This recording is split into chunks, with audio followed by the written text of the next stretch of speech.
អង្គុយបត់សម្លៀកបំពាក់ខណៈដែលនារីកំពុងសាកពាក់សម្លៀកបំពាក់ខ្លះស៊ីអនរីករាយណាស់ដែលនារីរំភើបជាមួយសម្លៀកបំពាក់ថ្មីហើយពេលពាក់មើលទៅគួរឲ្យខ្ជួលទៀតផងបន្ទាប់ពីសាកពាក់ជាច្រើនម៉ូដនាងក៏រើសបានមួយដែលនាងពេញចិត្តជាងគេបំផុតថាមានអាវរូបកូនមាន់នៅកណ្ដាលនារីថែមទាំងអះអាងថារូបនឹងមើលទៅដូចជាគូទៀតផងគូស្ទើរតែមិនជឿទៅជាខ្លួនឯងត្រូវគេប្រៀបធៀបជាមួយនឹងរូបគំនូរកូនមាន់ស្ថិតស្លឹងនៅលើអាវរួចឈីអនក៏ផ្ដល់ឱកាសឲ្យនារីសាកបត់សម្លៀកបំពាក់ដែលសល់ខ្លួនឯងហើយនាងក៏ទទួលយកដោយក្តីរីករាយគូក៏ងើបឡើងថាសម្លៀកបំពាក់ច្រើនណាស់ផ្ទះលែងមានកន្លែងដាក់ហើយស៊ីអនឆ្លើយថាគេគិតជារឿងនេះដែរហើយដើម្បីដោះស្រាយនៅរឿងនេះរបស់គេគឺថាពួកគេនឹងពង្រីកផ្ទះដើម្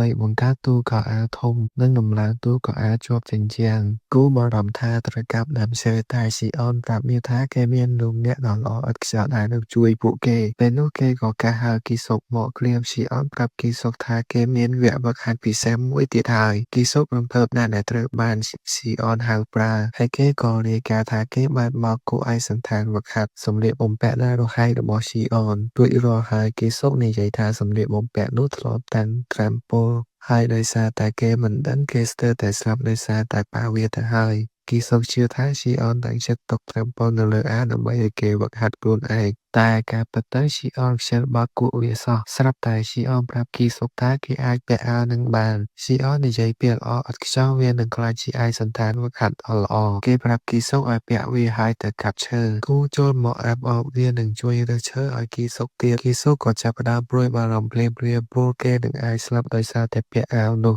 តែស៊ីអនបានជាបង្កើតកិច្ចការឲ្យគេកាប់ដើមឈើទៀតស្របពេលនោះនារីស្រែកពីក្នុងផ្ទះថាពងនោះមានអ្វីចម្លែកក្រុមទាំងមូលក៏ចូលទៅក្នុងផ្ទះហើយស៊ីអនជឿថាពងនោះរៀបលេងញាស់ហើយទើបវាមានចលនាខ្លាំងបែបនេះគីសុកបារម្ភថាបិសាចលំដាប់គ្រោះថ្នាក់មហន្តរាយនឹងចេញមកតែនារីមិនយល់ស្របទេនាងថាវានឹងក្លាយជាបិសាចគួរឲ្យស្រឡាញ់ទៅវិញខណៈដែលពួកគេកំពុងឆ្លោះគ្នាពងក៏ចាប់ផ្ដើមញាស់ហើយអ្វីដែលចេញមកគឺក្រញ៉ាំដ៏មុតស្រួចគ្រប់គ្នានៅតែចង់ដឹងរហូតដល់ពងញាស់ទាំងស្រុងហើយឃើញសត្វនៅក្នុងតែនារីនិងគីសុកក៏ឡើងកាំងទាំងអស់គ្នាព្រោះសត្វនៅខាងក្នុងនោះជាប្រភេទសត្វដែលពួកគេមិនធ្លាប់ឃើញពីមុនសោះវាមានដងខ្លួនជាពស់តែជើងដូចជាសត្វស្លាបសត្វនោះមិនបង្អង់យូរទេវាក៏លោតពីលើតុទៅលើមុខរបស់គីសុកតែម្ដងគីសុកស្ទើរតែបាត់បង់ជីវិតដោយសារតែការភ័យខ្លាចក្រោយមកគីសុកក៏ចាប់ផ្ដើមកាប់ដើមឈើតាមបញ្ជារបស់ស៊ីអនគូអង្គុយលើក្បាលរបស់គីសុកដើម្បីត្រួតពិនិត្យមើលការងារពេលកាប់ដើមឈើគីសុកពិតជាពិបាកខ្លាំងណាស់ដោយសារតែពឹសនៅក្នុងសម្លៀកបំពាក់គេមិនអាចយល់បានថាស៊ីអនអាចដើរចុះឡើងក្នុងអាវអត់ប្រយោជន៍នោះបានទេអាចដើរចុះឡើងក្នុងអាវអត់ប្រយោជន៍នោះបានយ៉ាងម៉េចទៅចំណែកឯស៊ីអនវិញគ្រាន់តែអង្គុយបត់សម្លៀកបំពាក់ដោយសប្បាយចិត្តហារីក៏បង្ហាញខ្លួនជាមួយនឹងសត្វថ្មីនៅក្នុងដៃហើយប្រាប់ស៊ីអនថាវាមើលទៅហាក់ដូចជាសត្វដែលស្ដាប់បង្គាប់នឹងល្អស៊ីអនជឿថាសត្វនោះមានភក្ដីភាពចំពោះនារីព្រោះវាដឹងថានារីជាអ្នកជួយសង្គ្រោះវាតែឥឡូវនេះសំណួរថាតើត្រូវដាក់ឈ្មោះវាថាអ្វីស៊ីអនក៏ស្នើពួកគេគួរដាក់ឈ្មោះវាថាសាព្រោះវាជាផ្នែកមួយនៃពស់នារីកំពុងពិភាក្សាជាមួយស៊ីអនស្រាប់តែសាលោតចុះហើយរត់ចូលទៅក្នុងព្រៃស៊ីអនរីករាយដែលអ្នកទាំងពីរកំពុងលេងជាមួយគ្នាដែលជាសញ្ញាល្អសម្រាប់គ្រួសារស៊ីអនក៏ប្រាប់គូថាគេមិនអាចឃើញសត្វដោយសាពីមុនមកទេហើយគូក៏និយាយដូចគ្នាដែរដែលប្រហែលជាមានន័យថាវាជាសត្វកម្រទោះជាយ៉ាងណាក៏ដោយគូដឹងថាវាច្បាស់ណាស់ជាសត្វបិសាចមកពីតំបន់ក្រុងភ្លើងហើយដោយសាររឿងនេះពួកគេត្រូវតាមដានមែនត្រាអូរ៉ាជាក់ស្ដែងបិសាចតំបន់ក្រុងភ្លើងយល់ឃើញថារុក្ខជាតិជាអាហារដ៏ឆ្ងាញ់គ្រោះរុក្ខជាតិកម្រមាននៅក្នុងតំបន់ភ្នំភ្លើងណាស់ពួកគេស៊ីរុក្ខជាតិណាដែលពួកគេឃើញហើយពួកគេចូលចិត្តរុក្ខជាតិដែលពោរពេញទៅដោយថាមពលបិសាចខ្លាំងដោយសារតែបែបនេះគួរជឿជាក់ថាសានឹងព្យាយាមជីកមែនត្រាអូរ៉ាដើម្បីស៊ីពួកវាដោយដែលគូបានទីទុកសាបានទៅដល់តំបន់ចង្ការមែនត្រាអូរ៉ារួចហើយពួកគេក៏ប្រឈមមុខដាក់គ្នានារីចង់ទៅឃាត់តែស៊ីអននិយាយថាមិនចាំបាច់ទេគេជឿថាពួកគេជាបិសាចហើយពួកគេគួរតែវាយគ្នាម្ដងដើម្បីដោះស្រាយបញ្ហាដោយសារតែសានៅក្មេងស៊ីអនមិនគិតថាវាបង្កគ្រោះថ្នាក់ខ្លាំងដល់រុក្ខជាតិទេពេលនោះសាតម្រង់ទៅរកមែនត្រាអូរ៉ាតូចជាងគេតែមែនត្រាអូរ៉ាធំជាងគេក៏មកការពារមែនត្រាអូរ៉ាក៏លោតចូលទៅក្នុងទម្រង់ការពារហើយវាយបកភ្លាមហើយដោយការរំពឹងទុកមែនត្រាអូរ៉ាទី2ក៏វាយបករារាំងការវាយប្រហារដោយកន្ទុយរបស់វាខណៈដែលមើលទៅដូចជាកំពុងញញឹម តាមែនត្រាអូរ៉ាទី3ក៏ឆ្លៀតឱកាសចូលមកចិត្តសាសាទីបំផុតមែនត្រាក៏វាយសាសារហូតដល់វាយំហើយរត់ទៅបាត់ស៊ីអនក៏លើកឡើងថាមែនត្រាអូរ៉ាគឺជាអ្នកជ្រះជុំទី1ហើយដោយសារការសម្ដែងចប់ហើយស៊ីអនក៏ស្នើឲ្យពួកគេត្រឡប់ទៅធ្វើការរបស់ពួកគេវិញ2ថ្ងៃក្រោយមកគីសុកបញ្ចប់ការធ្វើផ្ទះហើយគេក៏ទម្លាក់ឯកសណ្ឋានពលនោះចោលគេឆ្ងល់ថាតើគេធ្វើបានល្អទេតែស៊ីអនបង្ហាញខ្លួនហើយសរសើរថាគេធ្វើបានល្អជាងការរំពឹងទុកទៅទៀតណារីក៏ចាប់អារម្មណ៍ដែរព្រោះផ្ទះថ្មីរបស់គេមានក្លិនដូចជាផ្កាហើយនេះគឺដោយសារតែគូបានរើឈើដែលមានក្លិនក្រអូបសម្រាប់សាងសង់ស៊ីអនជាថាសម្លៀកបំពាក់ទាំងអស់ដែលទុកក្នុងទូនៅទីនោះនឹងមានក្លិនក្រអូបដែរដល់ពេលគីសុកដឹងថាស៊ីអនដាក់ឈ្មោះបិសាចថាសាគេក៏ស្នើឈ្មោះដែលប្រសើរជាងនេះស៊ីអនប្រាប់គេថាឲ្យប្រាប់ឈ្មោះដែលគេស្នើហើយគេក៏ជ្រើសរើសកូនមាន់ពស់ដែលជាឈ្មោះល្ងងបំផុតដែលមនុស្សអាចគិតបានណារីក៏សារឈ្មោះផ្ទាល់ខ្លួនរបស់នាងដែលគេមិនតាមវាក៏មិនទំនងដែរគូចង់ចូលរួមហើយស៊ីអនក៏សម្រេចចិនសួរឈ្មោះ original របស់វាគូក៏បង្ហាញឈ្មោះ original របស់វាគឺ Rocky Mountain ដែលជាការបង្ហាញពីអត្តសញ្ញាណរបស់វាស៊ីអនក៏ដាក់ដំណើរធំដោយខកចិត្តព្រោះគេកំពុងរស់នៅជាមួយមនុស្សដែលមានគំនិតវល់ពេកហើយដោយសារគ្មាននរណាម្នាក់អាចទូឈ្មោះដ៏ល្អជាងនេះពួកគេក៏សម្រេចយកឈ្មោះសាដដែលពេលពួកគេធ្វើផ្ទះរួចគូក៏សួរស៊ីអនថាតើផែនការបន្ទាប់របស់ពួកគេគឺជាអ្វីស៊ីអនក៏បង្ហាញនៅអ្វីដែលគេគិតនៅពេលគេបានទៅដល់ភពមនុស្សគេស្នើឲ្យពួកគេសង់របងដ៏ធំព័ទ្ធជុំវិញផ្ទះដើម្បីការពារបិសាចមិនឲ្យចូលសូម្បីតែពេលគេបន្តើផ្ទះក៏ដោយគីសុកសម្លឹងមើលទៅផ្ទះហើយសង្ស័យថាតើមានបិសាចណាមួយអាចហ៊ានចូលនៅជិតផ្ទះដ៏គួរឲ្យខ្លាចនេះដែរឬទេស៊ីអនក៏និយាយថាបិសាចលំដាប់ថ្នាក់ឬអ្នកប្រមាញ់បោកប្រាស់អាចនឹងលេចឡើងដោយសារតែពួកគេចង់ការពារអ្នកដទៃមិនឲ្យចូលគូនិយាយថារបងត្រូវធ្វើពីវត្ថុធាតុដែលមានថាមពលបិសាចក្រាស់ដើម្បីទទួលបានរបស់របរនេះពួកគេត្រូវទៅតំបន់ឆ្នេរជាក់ស្ដែងមានរ៉ែថ្មពណ៌លឿងមួយនៅទីនោះដែលរឹងជាងថ្មខ្មៅទៅទៀតឈីអនសម័យរួចហើយរបងនឹងមើលទៅស្រស់ស្អាតប៉ុណ្ណាបើពួកគេភ្ជាប់ថ្មពន្លឺទៅនឹងវាទៀតនោះខណៈណារីនិងគូរំភើបដែលពួកគេនឹងទៅលេងតំបន់ឆ្នេរគឺគីសុកកំពុងតែមានសុបិនអាក្រក់អំពីវាគឺគីសុកខ្លាចស្លាប់ប៉ុន្តែនៅពេលនោះគេក៏ហូរឈាមចំមុះដែលមានន័យថាគេត្រូវត្រឡប់ទៅពិភពមនុស្សវិញហើយគីសុកសប្បាយចិត្តខ្លាំងណាស់ព្រោះវាបានកាត់ឡើងនៅពេលវេលាដ៏ល្អឲ្យខ្ចោះគីសុកប្រាប់ឈីអនភ្លាមថាគេត្រូវចេញទៅក្រៅដើម្បីយកត្រាំសម្រាប់ធ្វើអំពើបិសាចហើយឈីអនក៏យល់ព្រមគេប្រាប់គីសុកឲ្យមើលថាមែនត្រាអូរ៉ាក្នុងករណីដែលពួកគេត្រឡប់មកវិញយឺតគីសុកក៏ប្រាប់ឲ្យឈីអនប្រយ័ត្នចំពោះតំបន់ឆ្នេរព្រោះវាជាកន្លែងគ្រោះថ្នាក់សម្រាប់អ្នកប្រមាញ់ថ្នាក់ជាទូទៅតំបន់ឆ្នេរត្រូវបានគ្រប់គ្រងដោយបិសាចគ្រោះមហន្តរាយពីនេះជាលើកទី1ហើយដែលឈីអនបានលើរឿងនេះហើយគីសុកបញ្យល់ថារបាយការណ៍បាននិយាយថាពួកគេគឺជាអ្នកប្រមាញ់កាមេរ៉ាដែលបានរត់ចេញពីមន្ទីរពិសោធន៍យូរហើយជាក់ស្ដែងពួកគេមានក្បាលជាសត្វស្លាបតែខ្លួនជាទម្រង់មនុស្សទន្ទឹមនឹងនេះអ្នកប្រមាញ់មួយចំនួនកំពុងប្រយុទ្ធជាមួយបិសាចលំដាប់គ្រោះមហន្តរាយដែលបានលើកឡើងនេះពួកគេបានវាយប្រហារមួយគ្រាប់ដែលធ្វើឲ្យបិសាចនោះងាកទៅអាផ្ទុយពួកគេគិតថាបិសាចកំពុងរត់គេចហើយស្នើឲ្យដេញតាមតែក្នុងចំណោមពួកគេនិយាយថាពួកគេគួរតែរងចាំរហូតដល់បិសាចទៅដល់ទីជម្រកមុនវាយរកអ្នកប្រមាញ់ភ្ញាក់ផ្អើលដែលសូម្បីបន្ទាប់ពី60ឆ្នាំក៏ដោយបិសាចនៅតែបន្តងាប់ពួកគេជឿថាកាមេរ៉ាបានក្លាយជាបិសាចទាំងស្រុងហើយអ្នកប្រមាញ់មិនចង់ឲ្យពួកវាមកបំផ្លាញសមិទ្ធផលនៃការបង្កើតអ្នកប្រមាញ់កាមេរ៉ាឡើយស្រាប់តែពួកគេចាប់អារម្មណ៍ថាបិសាចមិនបានរត់គេចទេតែបែរជាតម្រូវមករកពួកគេទៅវិញមេក្រុមបញ្ជាឲ្យកូនចៅក្រុមរបស់គេដាក់របាំងការពារតែរបាំងការពាររបស់ពួកគេមិនបានផលទេព្រោះបិសាចបានបំបែកវាត្រឹមតែមួយដៃពេលនោះពួកគេក៏ដឹងថាពួកគេវាយតម្លៃកម្លាំងបិសាចខុសហើយបិសាចក៏មកវាយប្រហារពួកគេតែម្ដងតែណារីក៏លេចមុខឡើងហើយវាយបិសាចវិញដែលប្រាប់វាឲ្យជ្រើសរើសមនុស្សដែលមានទំហំខ្លួនបិសាចដឹងថាណារីជាកាមេរ៉ាហើយវាក៏លោតថយក្រោយដើម្បីវាយតម្លៃស្ថានភាពណារីប្រាប់ឈីអនថាបិសាចកំពុងធ្វើបាបអ្នកប្រមាញ់តែឈីអនគិតថាផ្ទុយទៅវិញទៀតដឹងពេលនោះអ្នកប្រមាញ់ក៏ដឹងថាកាមេរ៉ាមេកានិកកំពុងនៅជុំវិញពួកគេ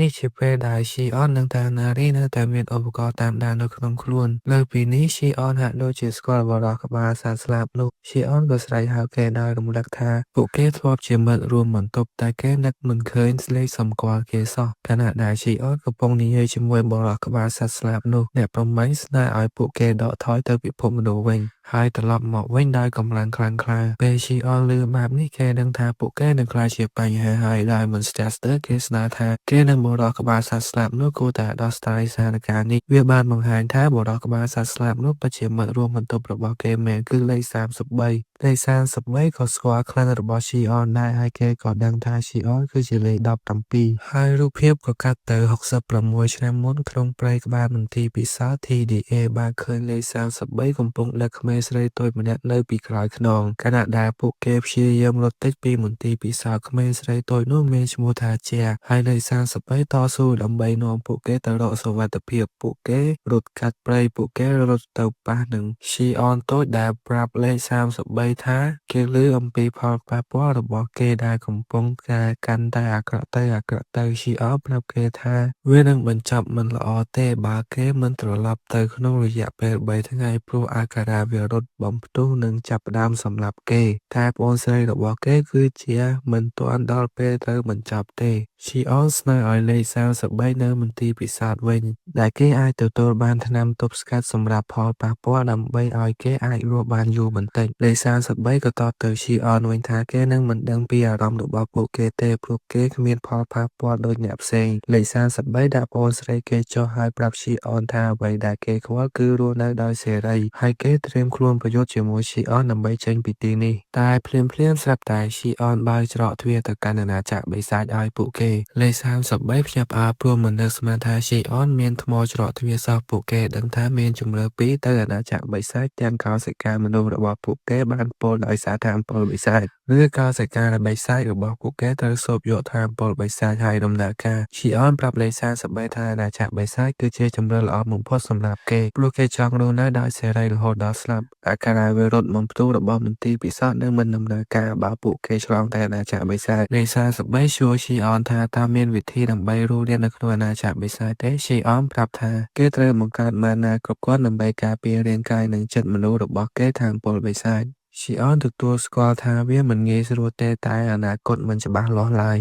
ពេលលេខ33និយាយថាគេមិនដឹងថាហេតុអ្វីបានជា Shion ជួយពួកគេទេតែគេនឹងទទួលយកជំនួយនេះមុនពេលចូលទៅអាណាចក្របិសាចលេខ33និយាយថាពួកគេជាមិត្តរួមបន្ទប់អស់រយៈពេល4ឆ្នាំហើយតែមិនដែលស្គាល់ឈ្មោះគ្នាទេពេលនោះលេខ33ក៏បង្ហាញឈ្មោះរបស់គេមានឈ្មោះថាយូបាំត្រឡប់មកបច្ចុប្បន្នវិញ Shion ដាក់អ្នកប្រមាញ់ក្នុងស្ថានភាពគ្រប់គ្រងចិត្តដើម្បីលុបការចងចាំរបស់ពួកគេជាក់ស្ដែង Shion មានកោសិកាឱសថបំភ្លេចនៅក្នុងខ្លួនដែលបណ្ដាលឲ្យមានការធ្វើពន្ធនិងការបាត់បង់ការចងចាំយូបាំភ្ជាប់ផ្អើលនឹងរបស់ជាច្រើនដែលបានចាក់ចូលខ្លួនរបស់ Shion ព្រោះគេមិនដែលបង្ហាញផលប៉ះពាល់សោះ Shion ប្រាប់យូបាំថាមានរឿងជាច្រើនកើតឡើងបន្ទាប់ពីគេចាក់ចេញទៅនារីទាញឲ្យ Shion សួរគេថាគេស្គាល់យូបាំពីណាដែរដោយសារតែពួកគេកំពុងលេងហ្គេមអ្នកស្រុក Shion ប្រាប់នារីថាយូបាំមកពីកសម្ព័ន្ធតែធ្វើឲ្យយូបាំភ្ជាប់ផ្អើលតែម្ដង Shion លេងសើចទៀតដោយសួរនារីថាតើកោសម្ព័ន្ធដូងនិងកោសម្ព័ន្ធចាបដូចជាសម្ព័ន្ធមិត្តដែរទេ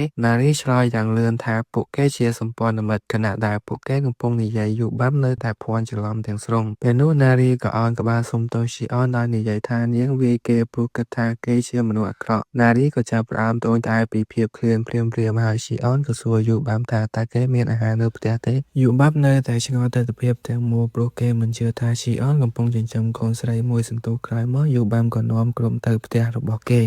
ដែលសង់ដូចជាសម្បុកសត្វស្លាបពិតៗ Shion សរសើរយូបាំថាគេខំសង់ផ្ទះបានល្អណាស់យូបាំក៏យកខ្យងអាំងមួយចានចេញមកដែលគេថែមទាំងបន្ថែមប៊ឺណាត់បិសាចទៀតផងមើលទៅទំនងខ្លាំងណាស់គូនឹងនារីភ្លុកភ្លើងពួកគេមានអារម្មណ៍ដូចជានៅឋានសួគ៌អាហារអញ្ចឹងសូម្បីតែ Shion ក៏ទទួលស្គាល់ថាអាហារឆ្ងាញ់ដែរយូបាំក៏បន្ថែមស្លាក្រហមដែលគេដាក់គឺជាគ្រឿងទេសគ្រប់មុខយូបាំរៀបនឹងប្រាប់ពួកគេឲ្យញ៉ាំយឺតស្រាប់តែលឺនារីស្រែកសុំថែមបន្ថែមទៀតយូបាំស្ទើរតែក្តៅខ្លួនពួកគេអស់គ្រឿងផ្សំហើយនារីចូលចិត្តអាហារនឹងខ្លាំងណាស់នាងស្ម័គ្រចិត្តទៅចាប់ខ្យងខ្លះដើម្បីឲ្យយូបាំធ្វើម្ហូបម្ដងទៀតយូបាំថាវាគ្រោះថ្នាក់បន្តិចតែនារីរត់ទៅបាត់ដោយសន្យាថានឹងចាប់ឲ្យបានច្រើនតាមដែលអាចធ្វើបានព្រោះនាងចង់ញ៉ាំឲ្យឆ្អែតខណៈដែលក្មេងៗទៅបានមនុស្សចាស់ក៏ពិភាក្សាគ្នារឿងដែលបានកើតឡើងយូបាំចាប់អារម្មណ៍ដែល Shion បានរស់ឡើងវិញដោយសារកោសិកាអមតៈនៅក្នុងខ្លួនគេយូបាំក៏សួរ Shion ថាតើគេមានគម្រោងត្រឡប់ទៅមន្ទីរពិសោធន៍វិញទេ Shion សារភាពថាពេលខ្លះ គេគិតដែរតែគេគិតថាគេមានជីវិតល្អរួចទៅហើយដូច្នេះគេមិនចាំបាច់ប្រញាប់ទេស៊ីអនក៏សួរយូបាំថាតើគេមានកម្រងសងសឹកដែរឬទេយូបាំនិយាយថាអក្ខរាវិរុទ្ធនៅក្នុងខ្លួនស៊ីអនប្រហែលជាបាត់ហើយតែចំពោះគេអក្ខរាវិរុទ្ធមកផ្ទុះនៅតែមានយូបាំប្រកាសថាពួកគេនឹងផ្ទុះបើត្រឡប់ទៅពិភពមនុស្សវិញ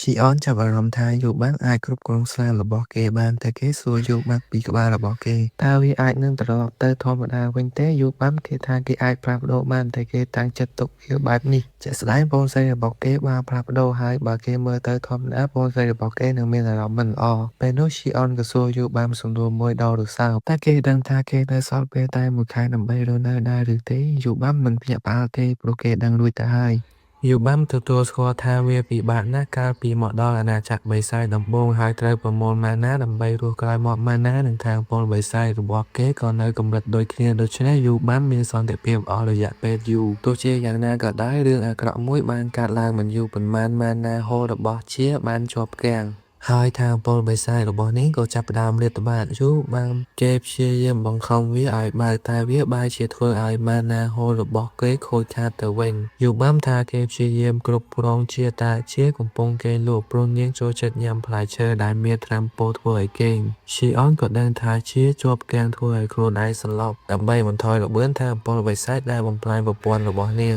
ពេលនោះស៊ីអនក៏ដឹងភ្លាមថាមានឱសថមួយអាចជួយព្យាបាលបាននេះគឺមែនត្រាហ្គូរ៉ាដើម្បីព្យាបាលម៉ាណាហូស៊ីអនយល់ថាយូបាំមិនបានដឹងរឿងនេះទេទើបគេមិនបានធ្វើទន្ទឹមនឹងនេះជាកំពុងមានការលំបាកនៅក្នុងរូងភូមិដែលនាងអ្នកខ្លួនយូបាំមានការចាប់អារខ្លាំងណាស់នៅពេលដែលគេដឹងថាគេនឹងជាអាចរស់នៅបានស៊ីអនមិនទោសយូបាំទេព្រោះគេខ្លួនឯងក៏ដឹងរឿងនេះព្រោះគេសិក្សាឱសថនៅវិទ្យាពិសោធន៍តាំងពីអាយុ15ឆ្នាំស៊ីអនប្រាប់គេថាអ្វីដែលគេត្រូវធ្វើគឺគ្រាន់តែផឹកទឹកបរិសុទ្ធពីម៉ាណាហូលដែលលាយជាមួយឫសនៅសល់របស់មែនត្រាហ្គូរ៉ាស៊ីអនតែងតែគិតថាសំណល់ឫសទាំងនោះមិនសំខាន់ទេតែការពិតទៅពួកវាស្រូបយកថាងពលបិសាចនៅខាងក្រោមដីហើយដុលឡើងទៅជាសារធាតុថ្មីថែមទាំងកើនឡើងទៀតផងវាគឺជាប្រភពនៃភាពរស់រវើកដោយខ្លួនឯងដូច្នេះហើយទឹកបរិសុទ្ធដែលធ្វើពីឫសដែលនៅសល់របស់ម៉ាត្រាហ្គូរ៉ាបង្ហាញពីប្រសិទ្ធភាពគួរឲ្យកត់សម្គាល់ក្នុងការបង្កើនម៉ាណាហូលឡើងវិញស៊ីអនមិនដែលគិតថាវានឹងមានប្រយោជន៍សម្រាប់គេទេតែគេពិតជាអរគុណមែនគេកំពុងចិញ្ចឹមម៉ាត្រាហ្គូរ៉ាខ្លួនឯងស៊ីអនក៏ប្រាប់យូបាំគេនឹងចេញទៅយកឲ្យគេយូបាំភ្ញាក់ផ្អើលណាស់ដែលស៊ីអនសុខចិត្តទៅពិភពមនុស្សដើម្បីយកទឹកបរិសុទ្ធស៊ីអនបញ្ជាក់ពីការពិតថាយូបាមិនអាចទៅបានទេដោយសារបណ្ដាសាលើគេទើបគេត្រូវទ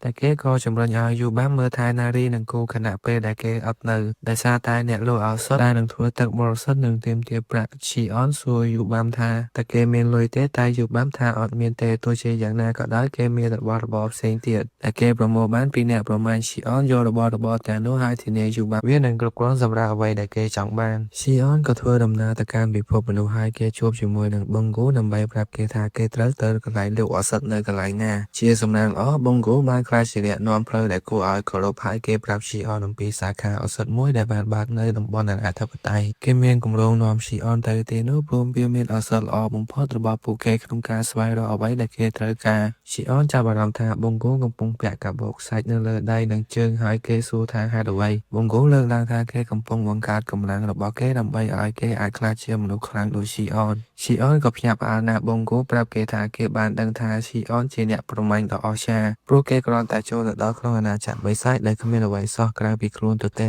មួយសន្ទុះក្រោយមកពួកគេក៏មកដល់ហាងឱសថហើយប៊ុងហ្គូប្រាប់ស៊ីអនអ្នកគ្រប់គ្រងសាខាថ្មីទើបតែមកដល់មិនយូរប៉ុន្មានទេហើយគេថាគាត់ពិតជាមានជំនាញណាស់ក្រៅពីជំនាញគាត់ក៏មានបុគ្គលិកលក្ខណៈល្អទៀតផងពេលនោះពួកគេក៏ឃើញអ្នកគ្រប់គ្រងនោះនៅឆ្ងាយកំពុងទទួលការហៅទូរស័ព្ទពីក្រុមផ្ដល់ប្រាក់កម្ចីដែលមានឈ្មោះថាត្រីឆ្លាមប៊ុងហ្គូលើកឡើងថាអ្នកគ្រប់គ្រងនោះដើមឡើយធ្វើការនៅសាខា Go City អស់រយៈពេល20ឆ្នាំតែគាត់ត្រូវបានទម្លាក់តំណែងហើយផ្លាស់ប្ដូរមកនៅតំបន់អនាធិបតេយ្យថែមទាំងកាត់ប្រាក់ខែទៀតផងស៊ីអនជឿថាបរិបទនោះធ្វើអ្វីមួយក៏ហើយទើបគេត្រូវទម្លាក់តំណែងប៊ុងហ្គូក៏បញ្យល់ថាតាមដែលគេលើថ្នាក់លើម្នាក់របស់គាត់បានលួចលុយពីកញ្ចប់ដែលបំរុងទុកសម្រាប់តំបន់អនាធិបតេយ្យទោះជាយ៉ាងណាក៏ដោយនៅពេលដែលអ្នកលក់ឱសថគឹមរ៉ាយបានរាយការណ៍រឿងនេះគាត់ត្រូវបានគេបណ្តេញចេញពីការងារព្រោះចាត់ទុកគាត់ជាអ្នកបង្កបញ្ហាទើបគាត់មកដល់តំបន់អនាធិបតេយ្យពេលនោះគឹមចាប់អារម្មណ៍ថាមានវត្តមានរបស់ប៊ុងហ្គូហើយមុខមាត់របស់គឹមក្រមរបស់គាត់ក៏ភ្លឺឡើងភ្លាមប៊ុងហ្គូក៏ប្រាប់គឹមថាស៊ីអនត្រូវការអ្នកលក់ឱសថម្នាក់ស៊ីអនប្រើថាអំពើរបស់គេដើម្បីវាយតម្លៃបរិបទនោះហើយគេអាចឃើញថាគាត់ពិតជាមានជំនាញច្បាស់លាស់មែន នៅពេលដែលពួកគេបញ្ចប់ការផ្គូផ្គង បង្គោលក៏ចាកចេញទៅដោយអស់ថាគេត្រូវទៅហ្វឹកហាត់បន្តនៅក្នុងការិយាល័យលក់ឱសថអ្នកបម្រើកំពុងត្អូញត្អែរអំពីប្រាក់ខែទាបស្របពេលដែលស៊ីអននិងអ្នកគ្រប់គ្រងចូលដល់បន្ទប់ពេលចូលដល់ស៊ីអនក៏និយាយត្រង់តែម្ដងដោយសួរលោកគឹមថាតើគាត់អាចធ្វើ Purify Water បានទេដោយប្រើ Mandragora បានទេព្រោះគាត់ជាអ្នកលក់ឱសថលំដាប់ A បូកស៊ីអនបន្ថែមថាគេត្រូវការប្រហែល2លីត្រលោកគឹមគិតថាស៊ីអនកំពុងនិយាយរឿងមិនទំនងព្រោះគាត់ដឹងថាគ្មាន Mandragora នៅក្នុងតំបន់អនាធិបតេយ្យទេលើសពីនេះគាត់ឆ្ងល់ថាតើស៊ីអនដឹងឋានៈរបស់គាត់ដែររំបែបណាលោកគឹមរៀបនឹងបដិសេធការផ្ដល់ជូនដោយសារខ្វះគ្រឿងផ្សំស្រាប់តែស៊ីអនទាញឬគល់ Mandragora តូចៗដែលមានថាមពលបិសាចក្រាស់ចេញមកធ្វើឲ្យលោកគឹមភ្ញាក់ផ្អើលយ៉ាងខ្លាំងលោកគឹមភ្ញាក់ផ្អើលខ្លាំងណាស់ព្រោះឬទាំងនេះមើលទៅស្រស់ស្រាយដូចទៅនឹងប្រមូលផលអញ្ចឹងស៊ីអនក៏លើកឡើងថាគេមានគម្រោងបង់ថ្លៃសេវារបស់លោកគឹមជាមួយនឹងរបបពិសេសពីតំបន់ឆ្នេរគេហុចកាបូបឲ្យទៅលោកគឹមដោយប្រាប់គាត់ថាវាតម្លៃរបស់ទាំងអស់នេះនៅក្នុងកាបូបលោកគឹមមើលទៅក្នុងកាបូបហើយឃើញគុជខ្មៅលំដាប់ថ្នាក់Fដែលធ្វើឲ្យគាត់ស្ទើរតែដាច់ខ្យល់ព្រោះសូម្បីតែទីស្នាក់ការកណ្ដាលក៏មិនដែលឃើញដែរលើពីនេះក៏មានខ្យល់យក្សនិងស្លាក្រហមផងដែរស៊ីអនក៏សួរលោកគឹមថាតើកបฏទាំងអស់នោះគ្រប់គ្រាន់សម្រាប់បងថ្លៃផលិតដែរឬទេហើយលោកគឹមក៏ឆ្លើយថាគ្រប់គ្រាន់តាមពិតគ្រឿងផ្សំទាំងមូលគឺច្រើនជាងគ្រប់គ្រាន់ដើម្បីទិញអគារទាំងមូលនេះទៅទៀតអ្នកបម្រើប្រាប់លោកគឹមថាគាត់ត្រូវតែយកឧបករណ៍វាយតម្លៃព្រោះរបស់របរដែលមានតម្លៃខ្ពស់ក៏ត្រូវការឧបករណ៍ថ្លៃៗដើម្បីវាយតម្លៃដែរបន្ទាប់ពីអ្នកបម្រើចាក់ចេញពីបន្ទប់ស៊ីអនឃើញមែនត្រាហ្គោរ៉ាមួយនៅក្នុងបំពង់ហើយគេសួរលោកគឹមអំពីវាព្រោះគាត់ថាពួកគេមិនដែលមានមែនត្រាហ្គោរ៉ាសោះលោកគឹមលើកឡើងថាមែនត្រាហ្គោរ៉ាដែលគេកំពុងមើលគឺងាប់អស់ប្រហែល10ឆ្នាំហើយដែលមានន័យថាប្រសិទ្ធភាពឱសថរបស់វាបាត់បង់អស់ហើយលោកគឹមគ្រាន់តែរក្សាវាទុកដោយសារមានចំណាប់អារម្មណ៍របស់គាត់ក្នុងការស្រាវជ្រាវបន្ថែមពីមែនត្រាហ្គោរ៉ាតែប៉ុណ្ណោះភ្លាមនោះស្រាប់តែស៊ីអននិយាយថាមែនត្រាហ្គោរ៉ានោះនៅមានជីវិតធ្វើឲ្យបុរសនោះភ្ញាក់ផ្អើលស៊ីអនក៏ផ្ដល់ម៉ាណាឲ្យវាថាយធ្វើឲ្យលោកគឹមភ្ញាក់ផ្អើលមែនត្រាហ្គោរ៉ានោះក៏មានប្រតិកម្មស៊ីអនលើកឡើងថាមែនត្រាហ្គោរ៉ានោះកំពុងស្ថិតក្នុងស្ថានភាពសន្លប់ដោយសារតែវាបានអស់ថាមពលបិសាចរបស់វាលោកគឹមមិនចង់ជឿនៅអ្វីដែលកំពុងកើតឡើងនោះទេព្រោះគាត់ខ្លួនឯងបានផ្ដល់ម៉ាណាជាច្រើនដល់មែនត្រាហ្គោរ៉ានោះពេលនោះចៅហ្វាយអាក្រក់របស់លោកគឹមដែលមានឈ្មោះថាអានក៏ចូលមកដល់ក្នុងបន្ទប់ហើយគេមិនបង្អង់យូរទេចាប់ផ្ដើមសើចចំអកឲ្យលោកគឹមនឹងការិយាល័យដ៏អត់ប្រយោជន៍របស់គាត់លោកគឹមភ្ញាក់ផ្អើលដែលឃើញបុរសនោះនៅទីនេះហើយគាត់ក៏សួរថាហេតុអ្វីបានជាគេមកតំបន់អនាធិបតេយ្យបុរសនោះក៏លើកឡើងថាគេទទួលបានរបាយការណ៍ថារបស់ល្អទើបតែចូលក្នុងមន្ទីរពិសោធន៍ទើបគេមកដល់លោកគឹមភ្ញាក់ផ្អើលណាស់ដែលឮតើជំនួយការរបស់គាត់បានក្បត់មែនទេអានក៏និយាយអំពីកូនចៅរបស់គេដែលជាកូនភ្លោះអ្នកប្រើសមត្ថភាពហើយបន្ទាប់មកក៏ងាកទៅរកស៊ីអនដើម្បីណែនាំខ្លួនជានាយកឱសថសមាគមគេចង់ឲ្យស៊ីអនទៅជាមួយគេទៅ Golden City ហើយសន្យាថានឹងមើលថែស៊ីអនអានបន្តដោយនិយាយគេធៀងខ្លួនដូចជាសេះដើម្បីផ្ដល់ឲ្យស៊ីអននៅកិច្ចសន្យាផ្ដាច់មុខដែលគេមិនធ្លាប់ទទួលបានពីគឹមឡើយស៊ីអនក៏សួរអានអំពីមុននៅលើចង្វោះរបស់គេព្រោះគេចង់ដឹងទំនាក់ទំនងរបស់អានជាមួយនឹងអានបុកឌីយ៉ូអានសើចលឺនៅពេលឮរឿងនេះហើយគេក៏បង្ហាញថាអានបុកឌីយ៉ូគឺជាជីតារបស់គេស៊ីអនអាចឃើញយ៉ាងច្បាស់ពីភាពស្រដៀងគ្នាដ៏អាក្រក់រវាងពួកគេទាំងពីរព្រោះបូឌីយ៉ូគឺជាអ្នកទទួលបន្ទុកលើការពិសោធន៍ដែលធ្វើឲ្យគេខ្លាចជាកាមេរ៉ាគាត់គឺជាអ្នកវិទ្យាសាស្ត្រដ៏អត់ប្រយោជន៍ដែលមិនធ្វល់ពីក្មេងៗហើយគាត់ក៏មានមុននៅលើចំមកដូចចៅរបស់គាត់ដែរនៅពេលដែលស៊ីអនបញ្ជាក់ថាពួកគេដូចគ្នាស៊ីអនក៏វាយអានជាមួយនឹងថាមពលអ៊ូរ៉ាខ្លាំងរហូតដល់គេដួលជង្គង់ស៊ីអននិយាយអំពីការខកជើងរបស់គេដែលអានដូចជាជីតាអត់ប្រយោជន៍របស់គេដែលជាមនុស្សលោភលន់និងស្រវឹងអំណាចអានពិតជាភ័ន្តច្រឡំហើយស៊ីអនសម្រេចចិត្តថាគេមានសំណួរសាមញ្ញមួយដែលនឹងកំណត់ថាតើគេរស់ឬក៏ស្លាប់